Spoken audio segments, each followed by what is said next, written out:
होली किस दिन होनी चाहिए इस बारे में मत पतांतर है, लेकिन होली का जो निर्णय होता है वो आपको संभल कर लेना चाहिए, क्योंकि जो होलिका होती है फाल्गुन मास की पूर्णिमा को ही होती है। ये पूर्वाह्न में होने पर ग्राह्य होती है, यही होलिका कहलाती है। भविष्य पुराण के अनुसार सत्य युग में एक ढूंढा नामक राक्षसी थी। शंकर जी का वरदान उसने प्राप्त कर लिया था और वरदान पाकर आप ये डेली बालकों को अपना शिकार बना के उनको पीड़ित करती थी। भयभीत जनता ने राजा रघु को कहा। राजा ने जब अपने पुरोहित से उनको मिटाने का यानी ढूंढा राक्षसी से छुटकारा पाने का उपाय पूछा तो उन्होंने बताया। पुरोहित ने कहा, जंगल से शुष्क काठ यानी सूखी लकड़ियाँ और उपले में अग्नि प्रज्वलित करें, तत्पश्चात रक्षा मंत्रों से हवन करें, रक्षोघ्न मंत्रों से हवन करें।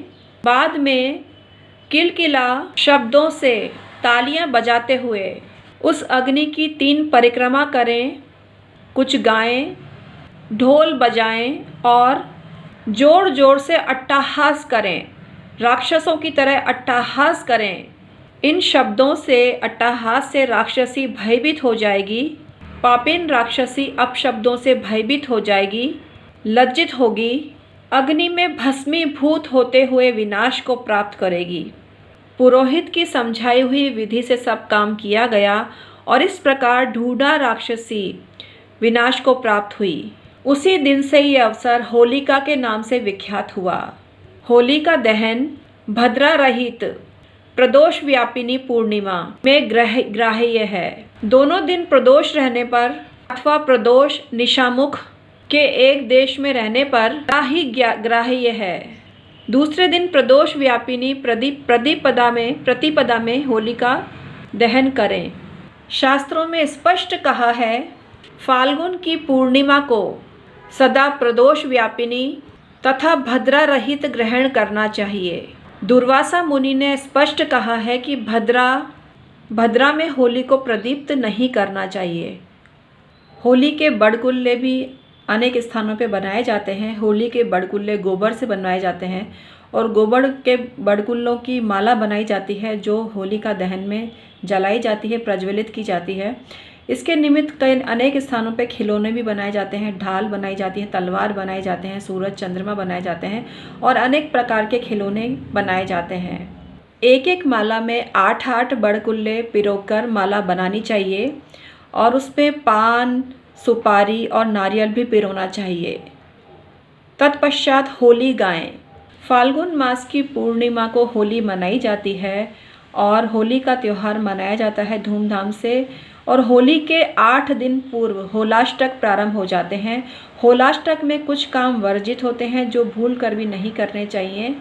होलाष्टक में कोई भी शुभ काम नहीं किया जाता, ये पूर्णतः वर्जित होते हैं। सायंकाल भद्रा रहित लग्न में होलिका दहन किया जाता है। इस अवसर पर एक किट मिलता है मार्केट में, जिसमें डंडी के रूप में प्रहलाद जी स्थापित होते हैं और जो होली की होला होता है, होला मतलब चना होता है, उसको भूना जाता है होलिका में। अपने घर पे भी कुछ लोग भूनते हैं और गेहूं की बाली भी उसमें शामिल होती है। गेहूं मंगल देव का प्रतीक है और जो चना होता है, हरा चना, बुध का प्रतीक है। व्यवसाय जगत तरक्की करे ऐसा मूल भाव मनुष्य में होता है और उसी के निमित्त आप धर्म की रक्षा करते हैं, क्योंकि प्रहलाद जी को बचाया जाता है अग्नि में से निकालकर।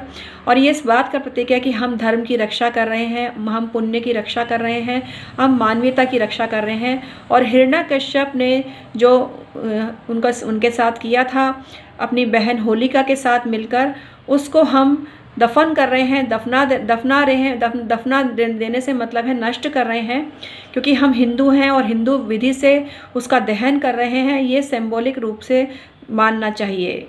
तो प्रहलाद जी को बचाया जाता है और होले सेके जाते हैं और अन्न भी मतलब गेहूं के दाने भी सेके जाते हैं। बाद में उनको प्रसादी के रूप में ग्रहण किया जाता है। छोटे छोटे गुजिया भी बनाए जाते हैं जो गुड़ और चीनी से निर्मित होते हैं। उनका भोग भी होलिका दहन के अवसर पर लगाया जाता है और होलिका की प्रसादी वितरित सब मनुष्यों में होती है। हर घर में होलिका दहन घर में भी मनाया जाता है और परिक्रमा ली जाती है। कुल मिला के ये एक सामाजिक पर्व है और इसको उल्लास के साथ मनाया जाता है। रंगों का त्यौहार है और अनेक रंग सृष्टि में बिखरे पड़े हैं। उन रंगों का संतुलित प्रयोग करके मानव जाति का कल्याण होता है, ऐसी कामना के साथ होली का त्यौहार मनाना चाहिए। तो आज का वीडियो मैं समाप्त करती हूँ। आई होप आपको पसंद आया होगा।